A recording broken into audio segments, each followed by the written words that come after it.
तीरा बनचारी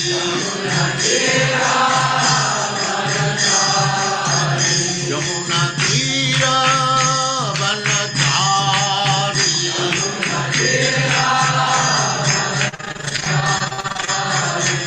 जय राधा माधव कुंज बिहारी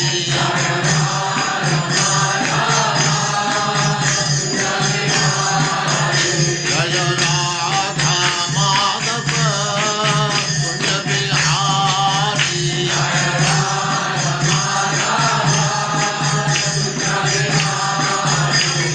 गोपी जन वल्लभ गिरिवरधारी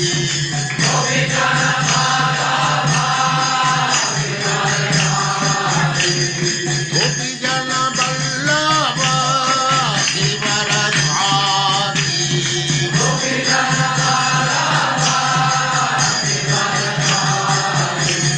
यशोदनंदन व्रज जन रंजना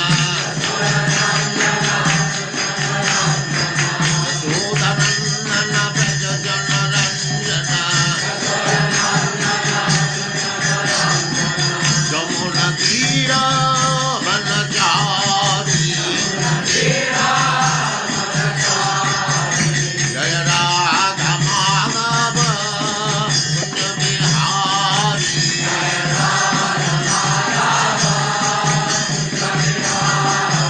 जय राधा माधव कुंज बिहारी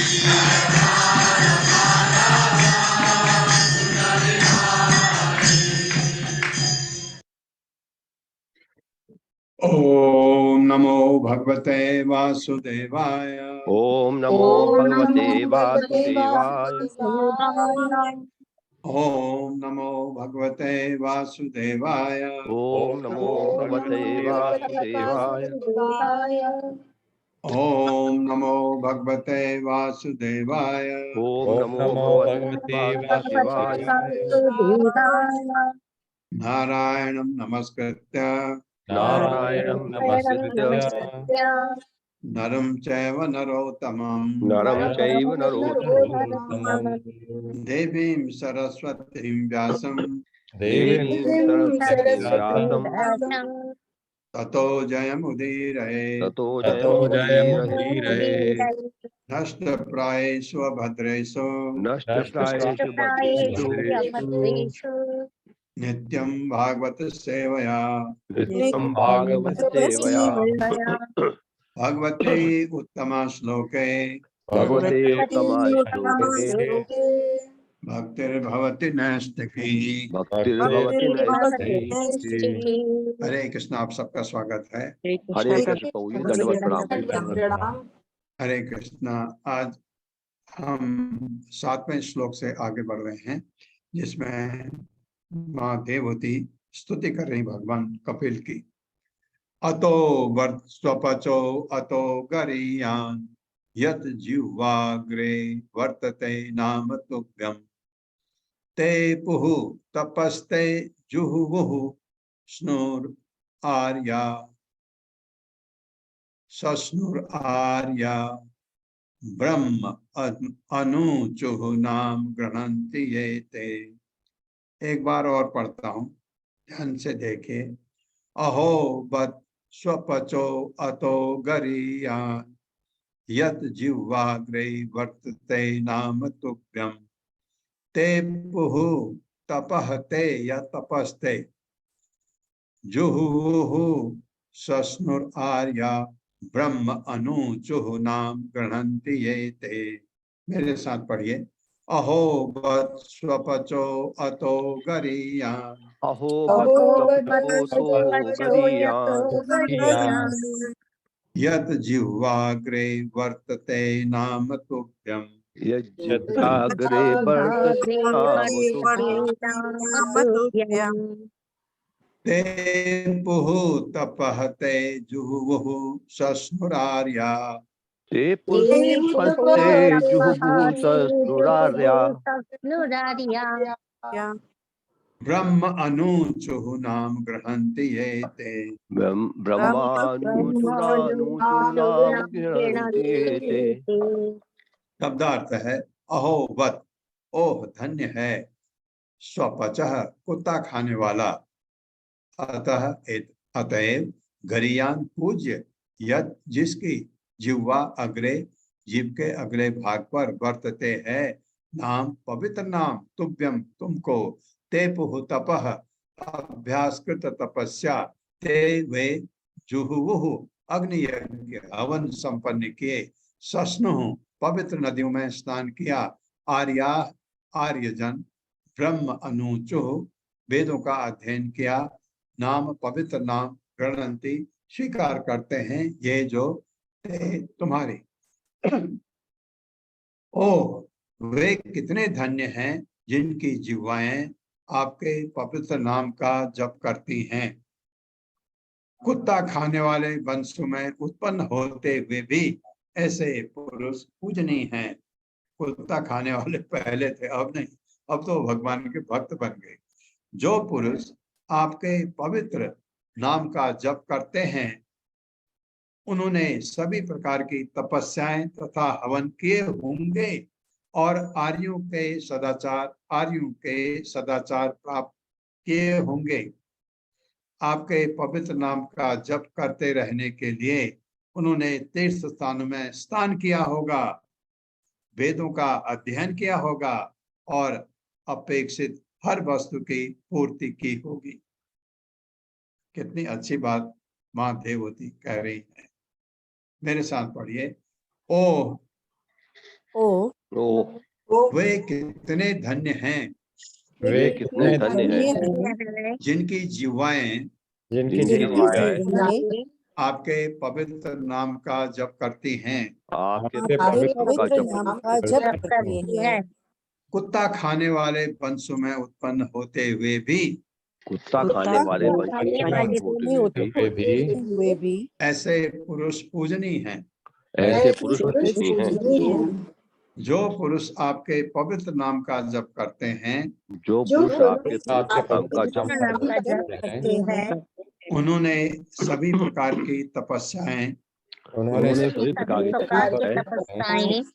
तथा हवन किए होंगे और आर्यों के सदाचार प्राप्त किए होंगे और आर्यों के सदाचार प्राप्त किए होंगे। आपके पवित्र नाम का जप करते रहने के लिए, आपके पवित्र नाम का जप करते रहने के लिए उन्होंने तीर्थ स्थानों में स्नान किया होगा, उन्होंने तीर्थ स्थानों में स्नान किया होगा, वेदों का अध्ययन किया होगा और अपेक्षित हर वस्तु की पूर्ति की होगी। और देखिए, पवित्र नाम का जप करना इतना महत्वपूर्ण है।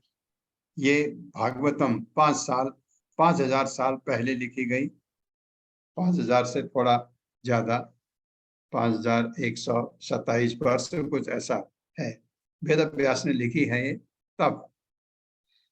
और 500-525 साल पहले भगवान चैतन्य महाप्रभु ने क्या कहा? जप करो, कलयुग में और कुछ करने का जरूरत नहीं है, भगवान के नाम का जप करो। उसके साथ ही साथ नारद पंचरात्रा विधि का भी इस्तेमाल करो, ताकि होना क्या है, भगवान से प्रेम। ये प्रेम कैसे जागृत हो, ये उपाय सोचना है। इतने पुण्य किए होंगे जो भगवान का नाम जपते हैं, तो इसका मतलब हमने कुछ किया होगा पिछले जन्म में कि हम भगवान का नाम जपते हैं। ये हर कोई नहीं जपता। और बहुत सारे लोग देखते हैं जप करते हुए। मैंने दिल्ली में देखा, जहां इस्कॉन का मंदिर है, उसके बगल में कुछ लोग रहते हैं। वो कहते हैं, वो क्रिटिसाइज करते हैं, अरे वो नाम जप रहा है, बातें भी करता है, वो नाम जप रहा है, हाथ भी मिलाता है। वो क्रिटिसाइज कर सकते हैं, जप नहीं कर सकते, क्योंकि उन्होंने ये चीज नहीं किया। उन्होंने तीर्थों में स्नान नहीं किया होगा पहले, उन्होंने ऐसे कर्म नहीं किए होंगे कि भगवान का नाम जपने का आपको अवसर मिले। हाँ, ये बात अवश्य है, जब आप नाम जप करते हैं तो आपका ध्यान जप में होना चाहिए। लेकिन क्या होता है, कभी कभी आप घर में जप कर रहे हैं, घंटी बज जाती है, दरवाजा खोलना पड़ता है, तो जैसे आपको बताया गया, जप को वहीं पर रोक लीजिए, माला को रख लीजिए। अगर आपको लगे कि वो आदमी घर में आना चाहता है या आपके कोई मित्र हैं, तो आप माला को वैसे ही कहीं अच्छे स्थान पर रख करके उनसे बात करते करके आप उनके जाने के बाद फिर माला वहीं से शुरू कर सकते हैं। और अगर वो दरवाजे से ही निकल गया कोई पूछ के आकर के, आप माला फिर उसके बाद कंटिन्यू कर सकते हैं। ये बात अवश्य बहुत अच्छी है कि माला जपते समय कोई अवरोध न हो।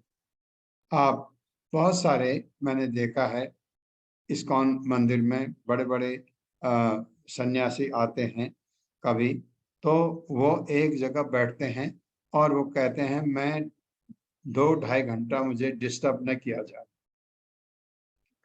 सुबह उठ के नहा धो के वो जप करने बैठते हैं, 2.5 घंटा 2 घंटा जितना भी जपते होंगे, वो जब मतलब 16 या 16 से ज्यादा होगा, तो वो जब वो कहते हैं दरवाजा बंद करके मुझे डिस्टर्ब न किया जाए।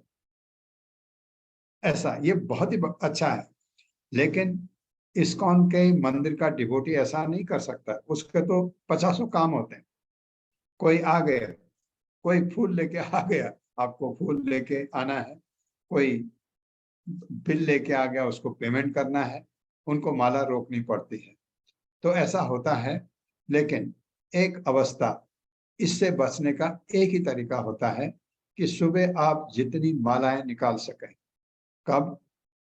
मंगल आरती के बाद, क्योंकि मंगल आरती पूरी हो जाती करीब करीब 5:15 बजे। और आप ये देखिए 5:15 से 7:15 बजे 2 घंटा में आप 16 माला निकाल सकते हैं। क्योंकि जब जवान है ये लोग तो तेज माला जप सकते हैं, और माला निकल के अगर 2-4 बची भी हैं तो आराम से बाद में समय निकाल के कर सकते हैं। तो हरि नाम इतना इम्पोर्टेंट है। मैं आपको बता रहा था कि 5000 साल पहले लिखा गया, चैतन्य महाप्रभु ने तो 500 साल पहले कहा हमको ये नाम जपो। तो हरि नाम इतना इम्पोर्टेंट है जपना। वैसे भी वो भक्ति योग का एक सोपान है।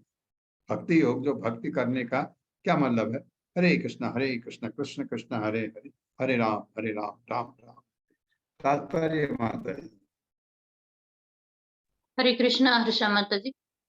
हरे कृष्ण माता जी। हरे कृष्ण प्रभु जी।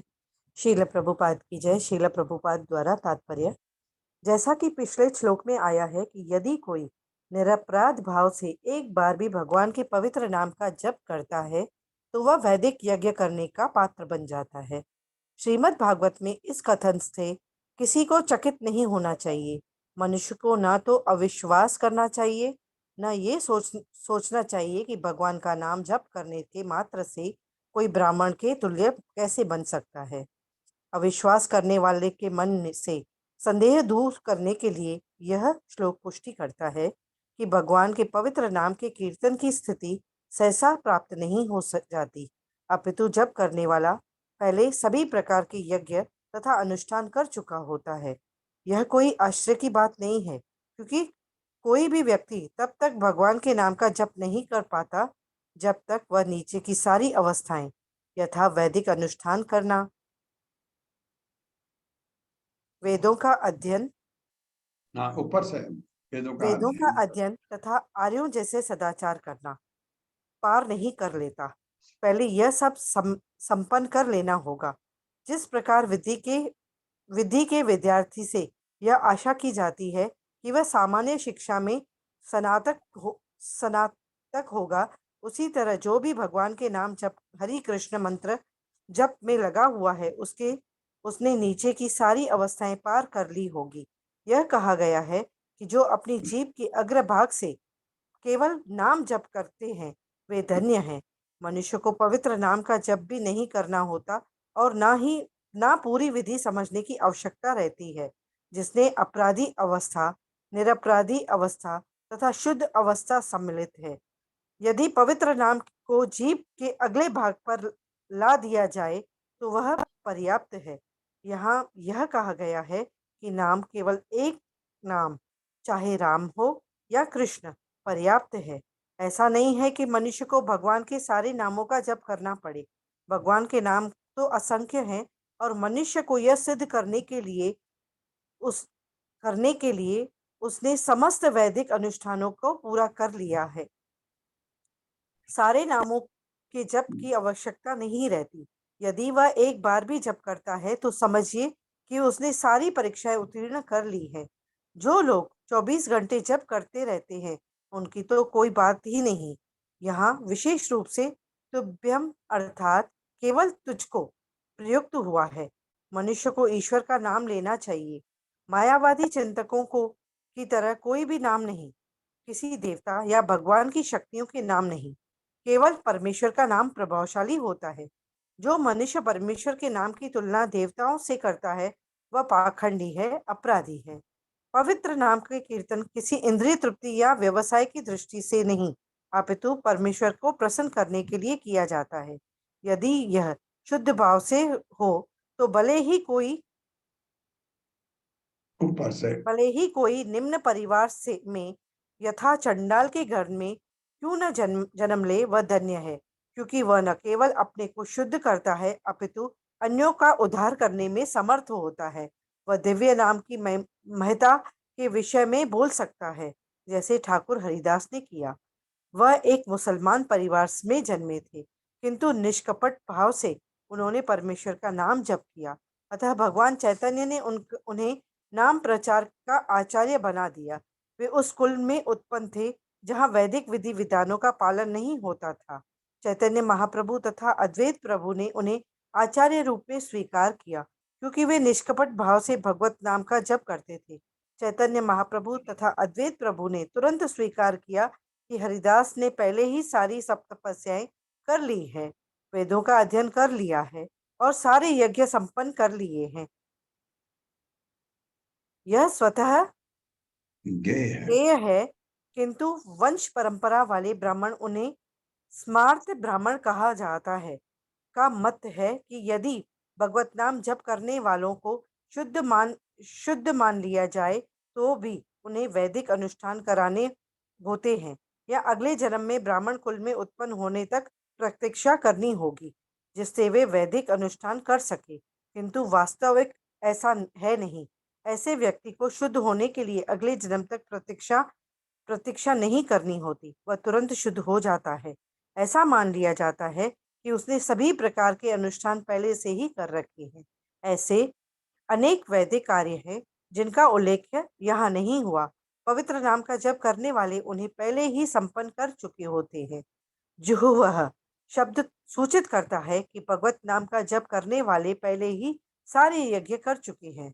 सस्नुह का अर्थ है कि वे पहले ही सारे तीर्थ स्थानों की यात्रा कर चुके हैं और उन स्थानों के शुद्धि कर्मों में भाग ले चुके हैं। वे आर्य कहलाते हैं क्योंकि उन्हें उन सारी आवश्यकताओं को पूरा कर लिया है। अतः उन्हें इन्हीं आर्यों में से होना चाहिए। आर्यान उनको लक्षित करता है जो सभ्य हैं, जिनके आचरण वैदिक अनुष्ठानों के अनुसार है। कोई भी भक्त जो भगवत नाम का जप करता है वह श्रेष्ठ आर्य है।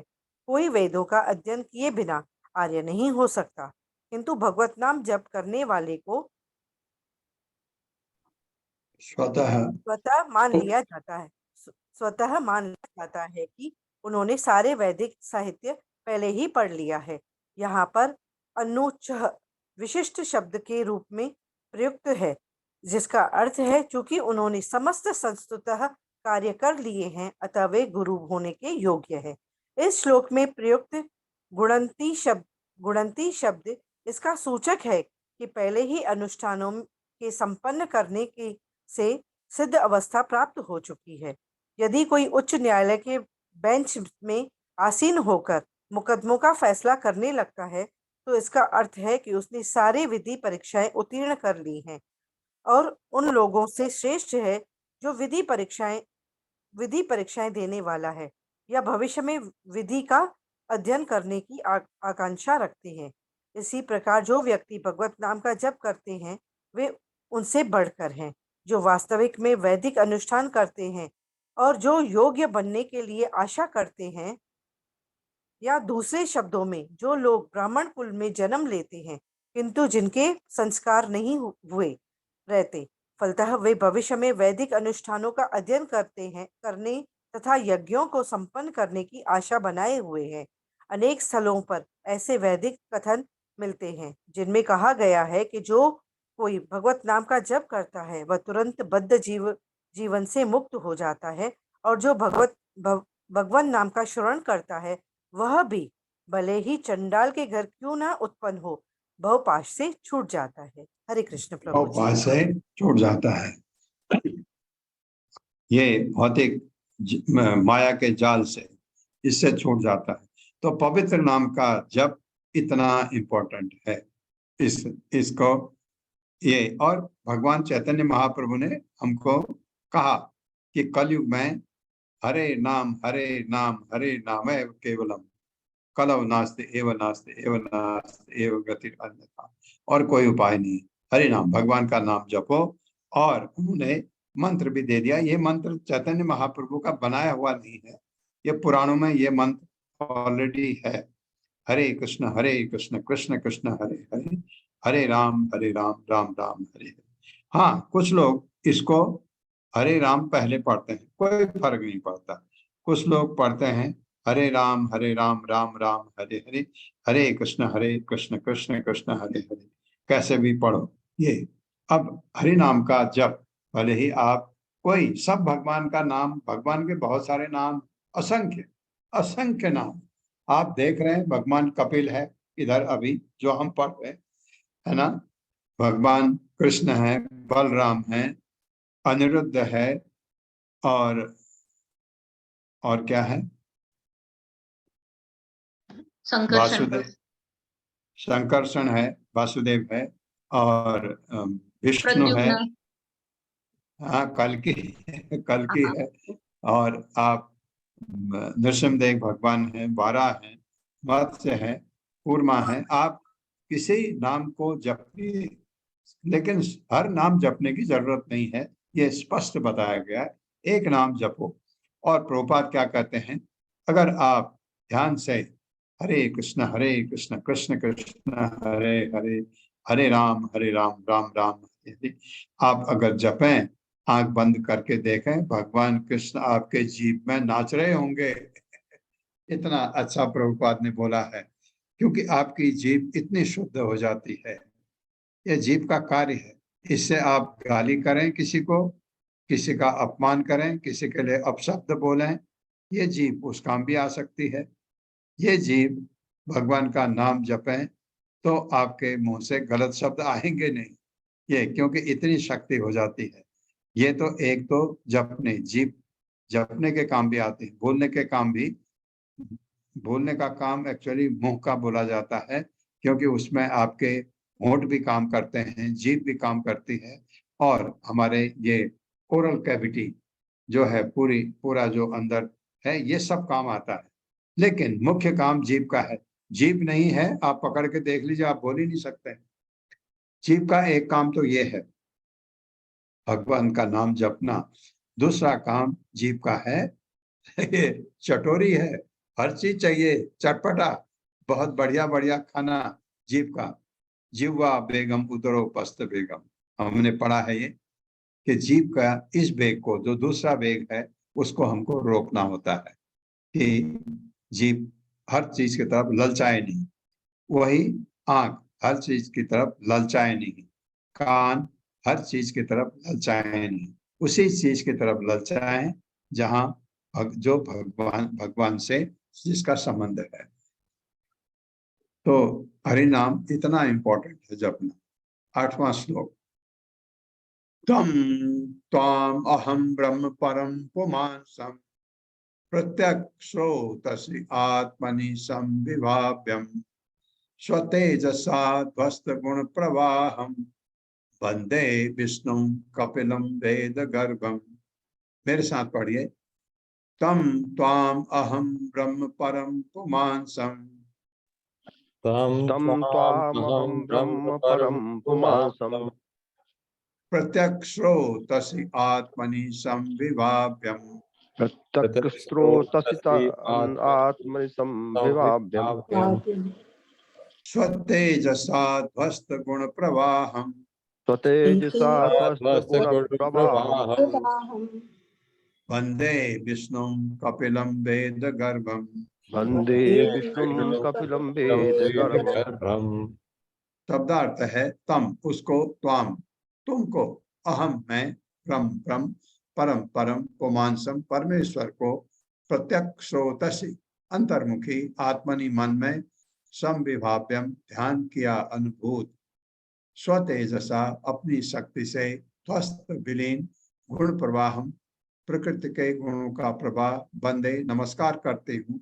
माँ देवती कह रही है विष्णु विष्णु को, कपिलम कपिल भगवान को, कपिल नामक वेद गर्भम वेदों के आकार।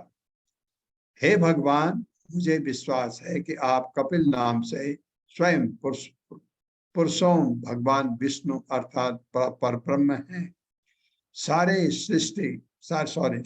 ऋषि मुनि इंद्रियों तथा मन के उद्वेगों से मुक्त होकर आपका ही चिंतन करते हैं, क्योंकि आपकी कृपा से ही मनुष्य भव बंधन से छूट सकता है।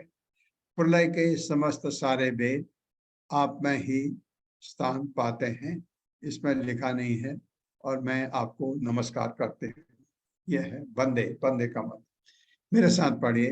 हे भगवान, हे भगवान, भगवान मुझे विश्वास है कि मुझे विश्वास है कि आप कपिल नाम से आप कपिल नाम से नाम से स्वयं पुरुषोत्तम भगवान विष्णु स्वयं पुरुषोत्तम भगवान विष्णु अर्थात पर ब्रह्म हैं। अर्थात परब्रह्म हैं। सारे ऋषि मुनि सारे ऋषि मुनि इंद्रियों तथा मन के उद्वेगों से मुक्त होकर इंद्रियों तथा मन के उद्वेगों से मुक्त होकर आपका ही चिंतन करते हैं, आपका ही चिंतन करते हैं, क्योंकि आपकी कृपा से ही क्योंकि आपकी कृपा से ही मनुष्य भव बंधन से छूट सकता है। मनुष्य भाव बंधन से छूट सकता है। प्रलय के समय पहले के समय सारे वेद आप में ही स्थान पाते हैं। सारे वेद आप में ही स्थान पाते हैं, मैं आपको नमस्कार करती हूँ। मैं आपको नमस्कार करती हूँ। तात्पर्य माता जी। हरे कृष्ण अशोक प्रभु जी। हरे कृष्ण माता जी, हरे कृष्ण प्रभु जी। शीला प्रभुपाद जी की जय। शीला प्रभुपाद जी द्वारा तात्पर्य। कपिल की माता देवहूति ने अपनी प्रार्थना को और अधिक न बढ़ाकर संक्षेप में कहा कि भगवान कपिल विष्णु ही हैं, अन्य कोई नहीं है, और चूंकि वे स्वयं एक स्त्री हैं, अतः केवल स्तुति से उनकी पूजा का पाना उनके लिए संभव नहीं है। उनकी अभिलाषा थे कि भगवान प्रसन्न हो। यहाँ पर प्रत्यक्ष शब्द महत्वपूर्ण है। योगाभ्यास के 8 अंग इस प्रकार है: यम, नियम, आसन, प्राणायाम, प्रत्याहार, धारणा, ध्यान तथा समाधि। प्रत्याहार का अर्थ है इंद्रियों के कार्यकलाप समाप्त करना। देवहूति द्वारा भगवान के जिस साक्षात्कार की बात कही जा रही है वो तभी संभव है जब मनुष्य अपनी इंद्रियों को सारे कार्यों से मोड़ ले। जब मनुष्य भक्ति में संलग्न रहता है तो उसकी इंद्रियों के इधर उधर व्यस्त होने का प्रश्न ही नहीं उठता। ऐसी पूर्ण चेतना में मनुष्य भगवान को उनके असली रूप में समझ सकता है। हरे कृष्ण प्रभु जी, हरे कृष्ण माता जी, धन्यवाद। हरे कृष्ण प्रभु। मैत्रेय उवाच ईडितो भगवान एवं कपिल आख्यः परः पुमान् वाचा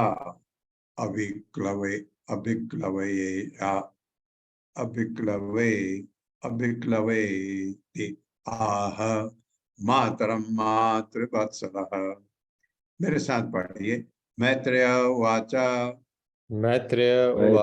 उवाच ईडितो भगवान एवं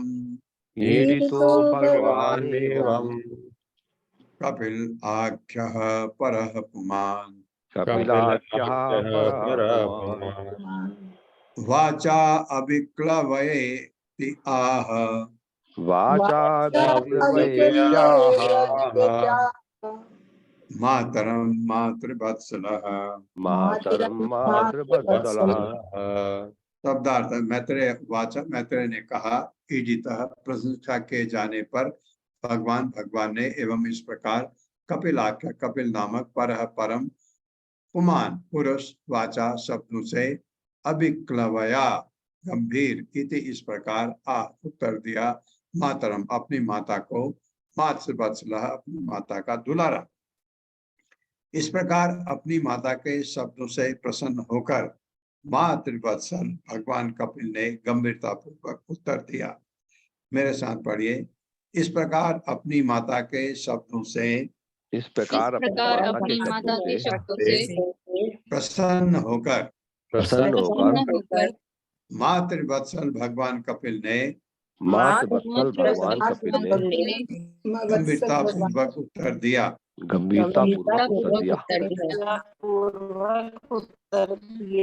तात्पर्य। हरे कृष्णा, महक अग्रवाल माता जी।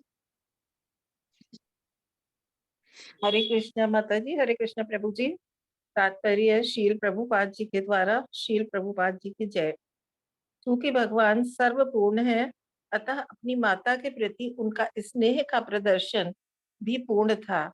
अपनी माता के शब्दों को सुनकर उन्होंने अत्यंत आदर पूर्वक गंभीरता तथा शिष्टता के साथ उत्तर दिया। हरे कृष्णा माता जी। हरे कृष्णा। आप क्या कह रहे हैं, सुनते हैं। भगवान कपिल अपनी माँ को क्या कह रहे हैं। कपिला उवाच मार्गेण अनेन मतस्ते सुशब्देन उदितेन मे आस्तितेन पराम काष्ठाम अचिरात् अवरोध्स्यसि। मेरे साथ पढ़िए। कपिला उवाच मार्गेण अनेन मातः ते सुशब्देन उदितेन मे आस्तितेन पराम काष्ठाम अचिराद अवरोध्स्यसि। शब्दार्थ है, कपिल वाचा, भगवान कपिल ने कहा, मार्गेण मार्ग के द्वारा, अनेन इस माता, हे माता, ते तुम्हारे लिए, सु से बेन सरलता से संपन्न होने वाला यानी सुगम, उदितेन उपदेश दिया गया, मेरे द्वारा, आस्तितेन किया गया, परम काष्ठाम लक्ष्य, अचिरात शीघ्र, अवरोध्स्यसि प्राप्त करोगी। भगवान ने कहा, हे माता, मैंने आपको जिस आत्म साक्षात्कार के मार्ग का उपदेश दिया है वो अत्यंत सुगम है, कठिन नहीं है। कह रहे आप बिना कठिनाई के इसका पालन कर सकती हैं और ऐसा करके आप इसी शरीर में, इसी जन्म में शीघ्र ही मुक्त हो सकती हैं। कितनी बड़ी बात है। इसी जन्म में हम हैं। देखिए, अगर हम पर कृपा हुई, आप बैठे हैं, मैं बैठा हूं, हम मुक्त हो गए, अगर फिर हम इस भौतिक जगत में हैं, लेकिन जो भी करते हैं उसका कुछ भी कर सकते हैं, लेकिन हम कहाँ का, हमको हमारा वीजा लग गया वैकुंठ का। ये कह रहे हैं अपनी माँ को। मेरे साथ पढ़े। भगवान ने कहा, हे माता, मैंने आपको जिस आत्म साक्षात्कार के मार्ग का उपदेश दिया है, वो अत्यंत सुगम है। आप बिना कठिनाई के इसका पालन कर सकती हैं। और ऐसा करके आप इसी शरीर में यानी इसी जन्म में अनित्य जन्म में शीघ्र ही मुक्त हो सकती हैं। शीघ्र ही मुक्त हो सकती हैं। हो सकती है। हाँ, तात्पर्य माता जी। हरे कृष्णा अलका माता जी। हरे कृष्ण माता जी, धन्यवाद प्रभु जी। तात्पर्य शीला प्रभुपाद जी के द्वारा, शीला प्रभुपाद जी की जय। भक्ति इतनी पूर्ण होती है कि विधि विधानों का पालन करने तथा गुरु के निर्देश में उनको संपन्न करने से इस शरीर से भी माया के चुंगल से मुक्त हुआ इस शरीर में भी माया के चुंगल से मुक्त हुआ जा सकता है। अन्य योग विधाओं या ज्ञान योग में मनुष्य को यह कभी निश्चित नहीं हो पाता कि उसे सिद्धि अवस्था प्राप्त होगी या नहीं, किंतु भक्ति करने में यदि कोई प्रामाणिक गुरु के आदेश में अविचल श्रद्धा रखता है और विधि विधानों का पालन करता है तो उसकी मुक्ति इसी शरीर में ही संभव है। शील रूप गोस्वामी ने भक्ति रसामृत सिद्धू में इसकी पुष्टि की है। इह यस्य हरेर दास्य, चाहे वह जहां भी स्थित हो, यदि उसका लक्ष्य गुरु के निर्देशानुसार परमेश्वर की सेवा करना हो तो वह जीवन मुक्त अर्थात अपने भौतिक शरीर से भी मुक्त कहलाता है। कभी नव दीक्षितों के मन में संदेह उत्पन्न होता है कि उनका गुरु मुक्त है या नहीं, और कभी-कभी उनके शारीरिक मामलों के प्रति भी शंकालु रहते हैं, किंतु मुक्ति के लिए गुरु के शारीरिक लक्षण नहीं देखे जाते। देखना है तो गुरु के आध्यात्मिक लक्षण देखिए। जीवन मुक्त का अर्थ है कि इसी भौतिक देह में कुछ न कुछ आवश्यकताएं होते हुए भी भगवान की सेवा में पूर्णता लगे होने के कारण वह मुक्त माना जाता है। मुक्ति में अपने पद पर स्थित रहना सम्मिलित है। श्रीमद् भागवत में यही इसका परिभाषा है। मुक्ति स्वरूपेण व्यवस्थिति। स्वरूप या जीव की वास्तविक पहचान का वर्णन चैतन्य महाप्रभु ने किया है। जीवेर स्वरूप होए कृष्ण नित्यदास। जीवन की वास्तविक पहचान स्वरूप यह है कि वह भगवान का नित्य दास है। यदि कोई 100% भगवान की सेवा में व्यस्त रहता है तो उसे मुक्त समझना चाहिए। किसी के मुक्त होने या न होने की पहचान उसके भक्ति कार्य हैं, अन्य कोई लक्षण नहीं। हरे कृष्ण। अन्य कोई लक्षण नहीं। कैसे आपको लगेगा कि मुक्त है? हमेशा भगवान के भक्ति में लगा रहेगा। आपको देखिए, हरिदास ठाकुर एक मुसलमान परिवार के थे। चैतन्य महाप्रभु ने उनको अपना डिसाइपल बनाया क्योंकि वो हमेशा निरपराध हरे कृष्ण महामंत्र जपते थे। और हरिदास ठाकुर को कोई समय मिलता ही नहीं था। हरे कृष्ण कृष्ण कृष्ण हरे हरे, हरे राम राम राम हरे हरे। हम 16 माला जपने में कहते हैं सुबह नहीं हो पाया, दिन में नहीं हो पाया, शाम को नहीं हो पाया, कितनी तकलीफ। हरिदास ठाकुर दिन भर माला जपते थे। 192 माला, 16 माला में हम थक जाते हैं, 192 माला जपते थे। उनके पास समय ही नहीं होता था, पूरा हर समय माला जपते थे। तो इतने कि उनका शरीर ही शुद्ध हो गया भगवान का नाम जपते जपते। चैतन्य महाप्रभु ने उनको उपाधि दी नामाचार्य। तो हम उनको क्या कहते हैं? जब हम सुबह आरती करते हैं, आरती करके सबको गुरुओं को नमस्कार करते हैं और क्या कहते हैं? नामाचार्य हरिदास ठाकुर की जय। उनको हम नमस्कार करते हैं क्योंकि हो सकता है उनका आशीर्वाद हमको भी मिल जाए। ये तो आपके जप में मन लगने लगता है। तो मुक्त होने कैसे पता लगे कि यह आदमी मुक्त अवस्था में है? उसका काम भगवान की भक्ति के अलावा कुछ है ही नहीं। वो उसको प्रभुपाद कहते हैं उसको मुक्त समझना चाहिए। 11वां श्लोक। श्रद्धस्त्व एतत् मतम मह्यम जुष्टम यद ब्रह्मवादिभिः येन मां भयं याया मृत्युम ऋच्छन्ति तद्विदः। मेरे साथ पढ़िए।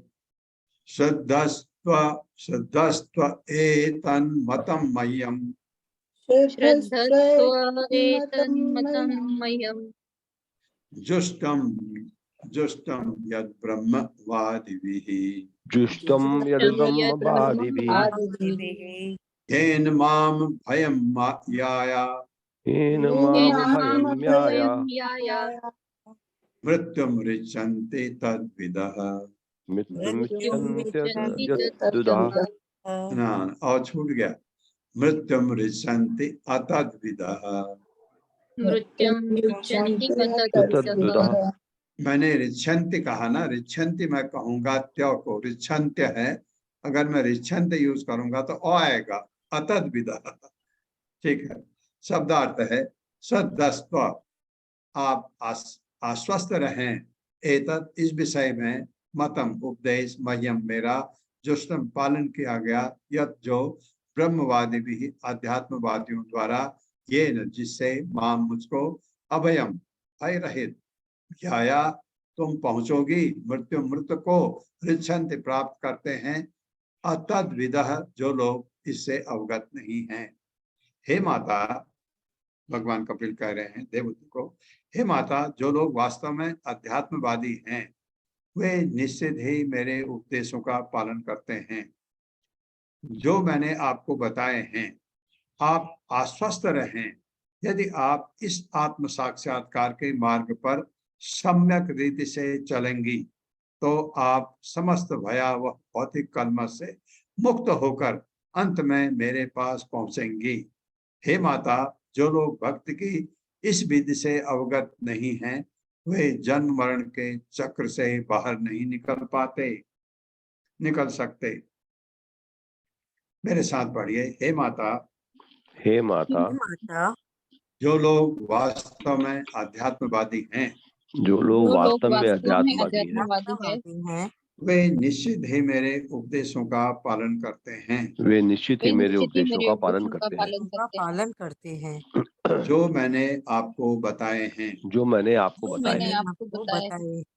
आप आश्वस्त रहें, आप आश्वस्त रहें, मतलब पूरा भरोसा रखें, यदि आप इस आत्म साक्षात्कार के मार्ग पर, यदि आप इस आत्म साक्षात्कार के मार्ग पर सम्यक रीति से चलेंगी, सम्यक रीति से चलेंगी, तो आप समस्त भयावह भौतिक कलमश से मुक्त होकर अंत में मेरे पास पहुंचेंगी। हे माता, हे माता, जो लोग भक्ति की इस विधि से अवगत नहीं हैं, जो लोग भक्ति की इस विधि से अवगत नहीं हैं, वे जन्म मरण के चक्र से बाहर नहीं निकल सकते। इतना इम्पोर्टेंट है एक एक शब्द, इसका तात्पर्य। हरे कृष्णा। वर्षा माता जी, हरे कृष्णा। हरे कृष्णा माता जी, हरे कृष्ण प्रभु जी, दंडवत प्रणाम। पढ़िए माता।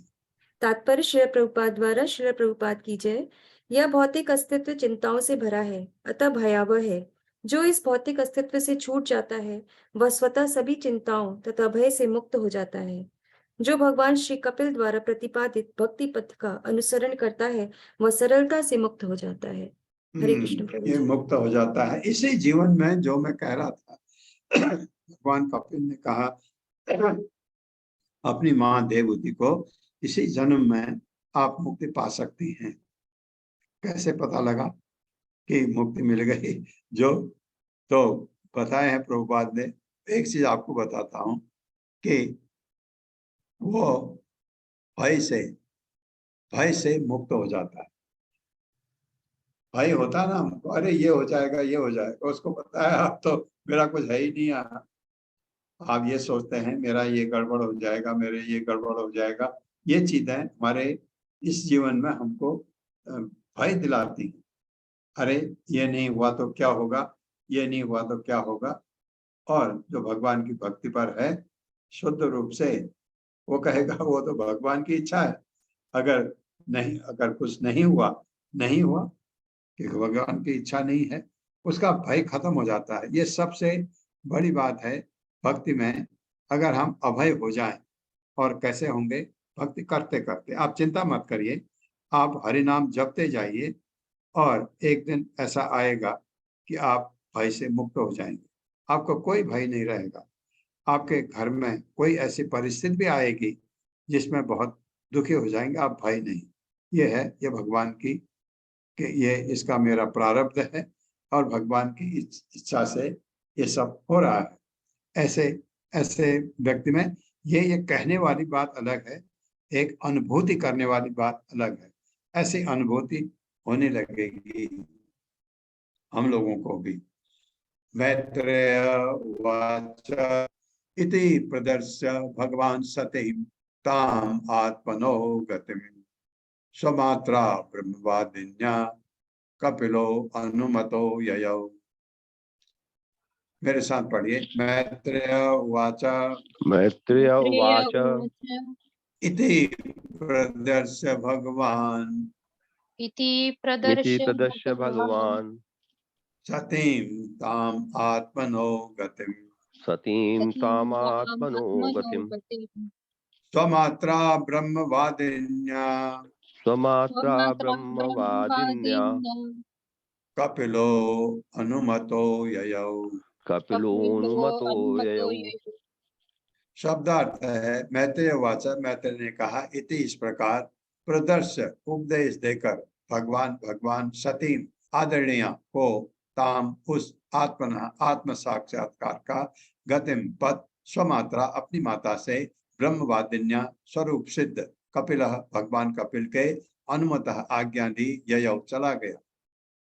श्री मैत्रेय ने कहा अपनी ममतामयी माता को उपदेश देकर भगवान कपिल ने उनसे आज्ञा मांगी और अपना लक्ष्य पूरा हो जाने के कारण उन्होंने अपना घर छोड़ दिया। कौन सा घर था? कर्दमा मुनि का, वहां उसी के नजदीक में कहीं इनका आश्रम भी है। ये गुजरात के लोग बड़े भाग्यशाली हैं कि वहाँ सरस्वती नदी भी है, कर्दमा मुनि का आश्रम भी है, कपिल का आश्रम भी है। ये मेरे साथ पढ़िए। श्री मैत्रेय ने कहा अपनी ममतामयी माता को उपदेश देकर अपनी ममतामयी माता को उपदेश देकर भगवान कपिल ने उनसे आज्ञा मांगी और अपना लक्ष्य पूरा हो जाने के कारण उन्होंने अपना घर छोड़ दिया। हाँ, आज्ञा मांगी। देखो ये शिष्टाचार है, भगवान को भक्त से आज्ञा मांगने की क्या जरूरत है ना। तो ये शिष्टाचार है। क्यों? क्योंकि हम उसका अनुसरण करते हैं। जैसे भगवान ने किया, तो भगवान कृष्ण ने अर्जुन को कहा कि जैसा भी कोई श्रेष्ठ व्यक्ति आचरण करता है, सारा जगत उसका अनुसरण करता है, सब लोग उसके चारों।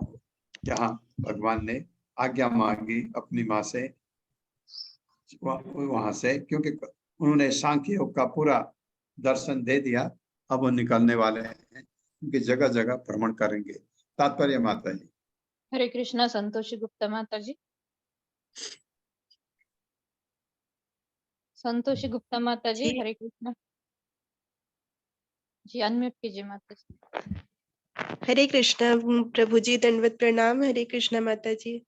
पढ़िए माता जी। तात्पर्य शील प्रभुपाद जी की जय। शील प्रभुपाद जी के द्वारा कपिल के रूप में भगवान के प्रकट होने का लक्ष्य सांख्य दर्शन के दिव्य ज्ञान को वितरित करना था, जो भक्ति से पूर्ण है। अपनी माता को और अपनी माता के माध्यम से सारे संसार को यह ज्ञान देकर उन्होंने अपनी माता से अनुमति मांगी और चले गए, क्योंकि फिर घर पर और अधिक रुकने की आवश्यकता न थी। स्पष्ट है कि उन्होंने आत्मबोध के लिए गृह त्याग किया, यद्यपि स्वरूप सिद्ध होने के कारण उन्हें आध्यात्मिक दृष्टि से कुछ भी अनुभव करने के लिए शेष नहीं था।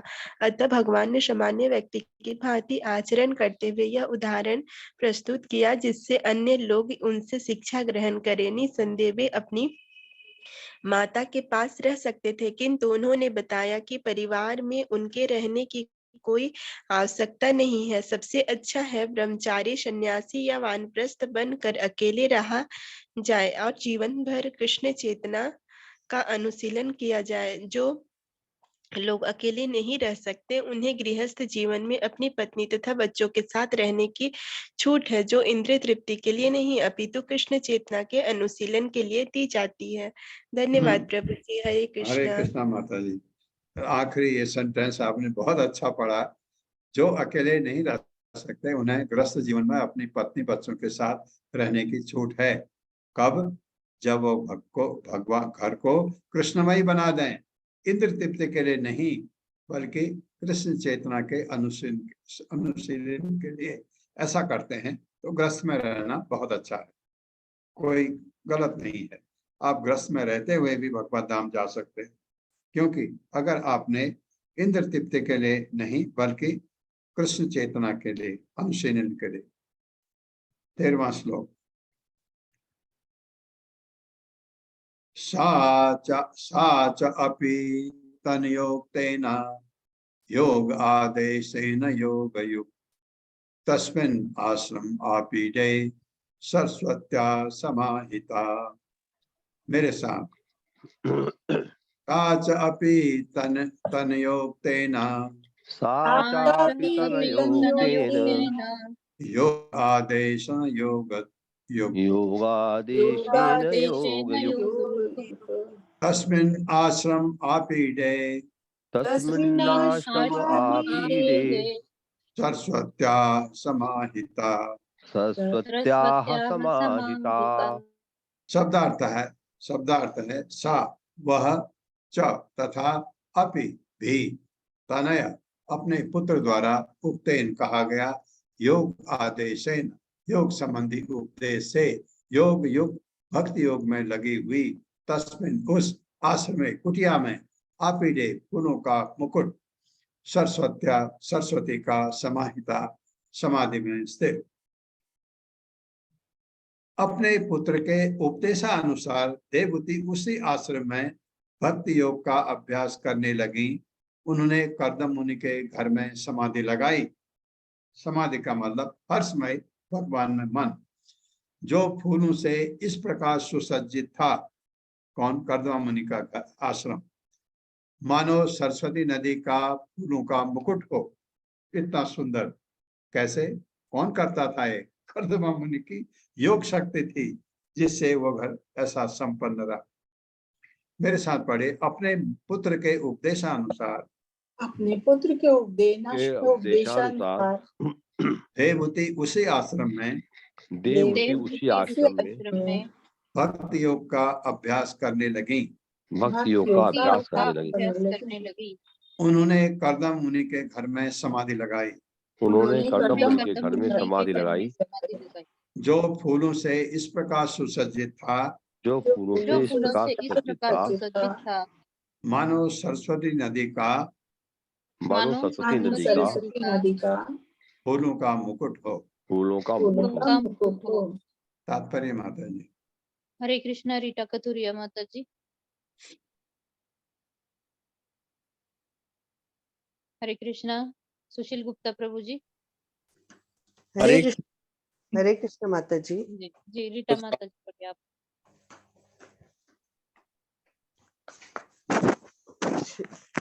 हरे कृष्णा सभी को। शीला प्रभुपाद जी की जय। शीला प्रभुपाद जी के द्वारा तात्पर्य। देवहूति ने अपना घर नहीं छोड़ा, क्योंकि स्त्री के लिए घर छोड़ने की कभी भी संस्तुति नहीं की जाती, वह पराश्रित होती है। यही देवहूति विवाह के पूर्व अपने पिता स्वयंभू मनु के संरक्षण में थी। फिर उनके पिता ने कर्दम मुनि को सौंप दिया।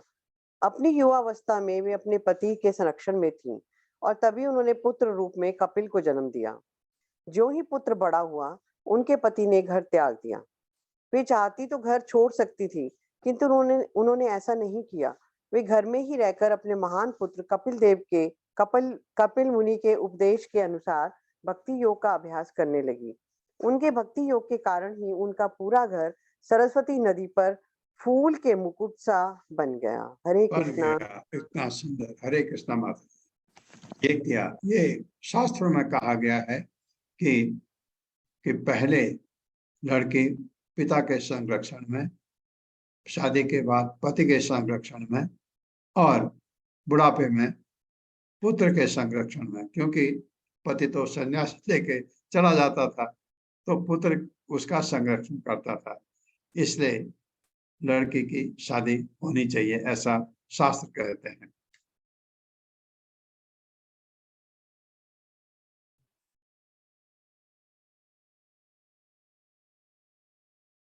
माता जी एक श्लोक और हो सकता है? जी प्रभु जी, हो जाएगा।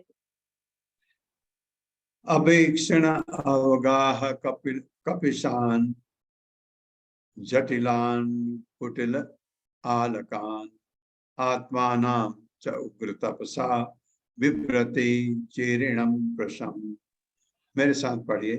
अभीक्षण अवगाह कपिशान अभीक्ष्णावगाह कपिशान कपिशान जटिलान कुटिल आलकान जटिलान कुटिलालकान आत्मानं च उग्र तपसा आत्मानं चोग्र तपसा बिभ्रति चीर्णम कृशम।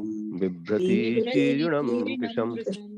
शब्दार्थ है अभीक्षण पुनः पुनः बारंबार, अवगाह नहाने से, कपिशान भूरे, जटिलान जटारूप, कुटिल घुंघराले, अलकान बाल, आत्मानम उनका शरीर, च तथा उग्र तपसा कठोर तपस्या से, विप्रति हो गया, चीरणम चिथड़ों से ढकी, कृशम दुबली।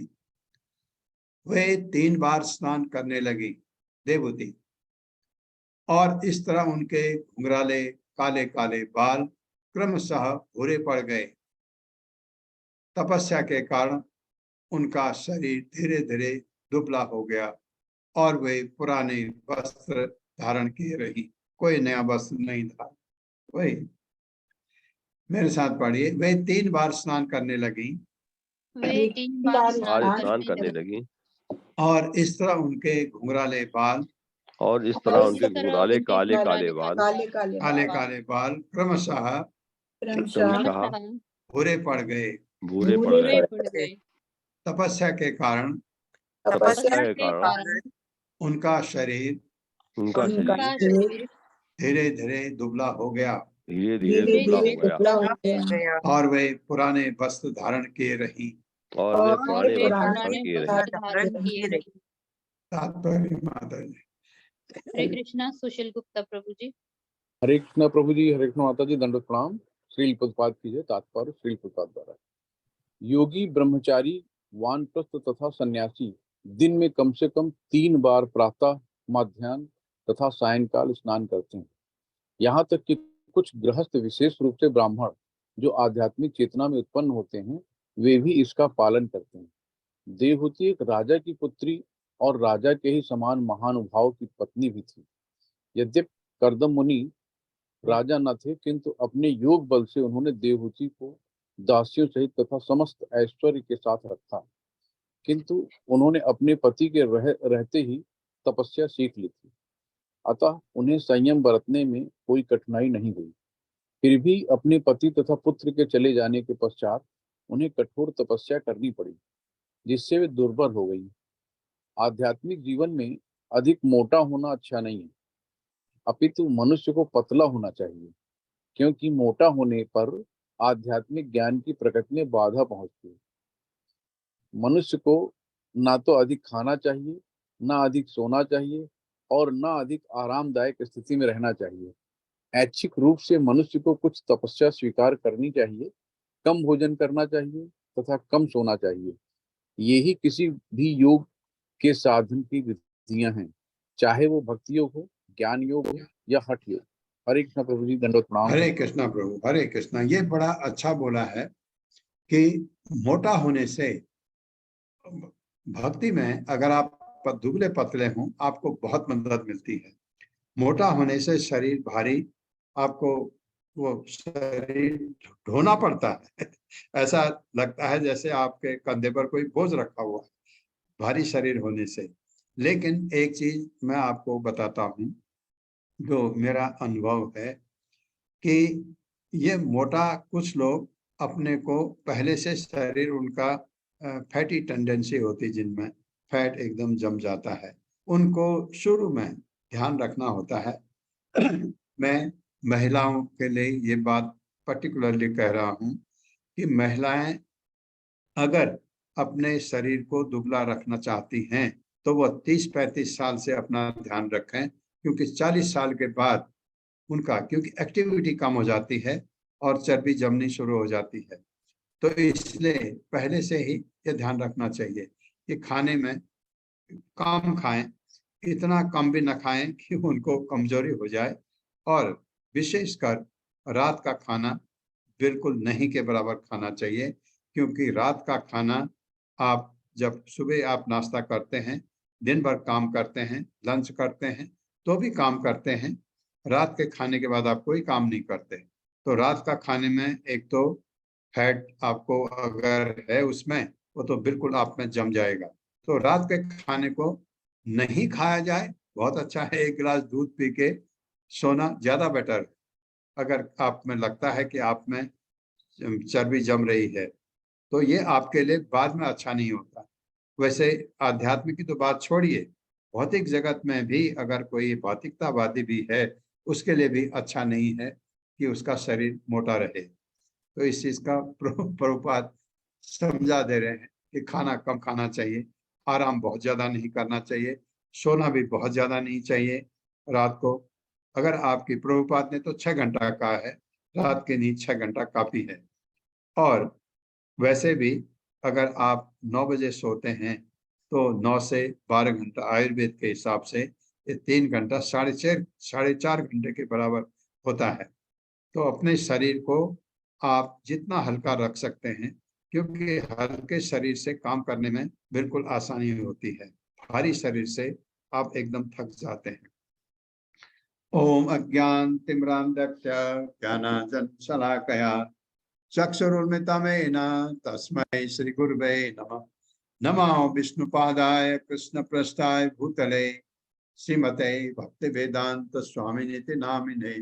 नमस्ते सारस्वती देवे गौरवाणी प्रचारिणे निर्विशेष शून्यवादी पाश्चात्य। जय हो श्री कृष्ण चैतन्य प्रभु नित्यानंद, श्री अद्वैत गदाधर शिवासादि गौर भक्तवृंद। हरे कृष्णा कृष्ण कृष्णा हरे हरे, हरे राम राम राम हरे हरे। हरे कृष्णा।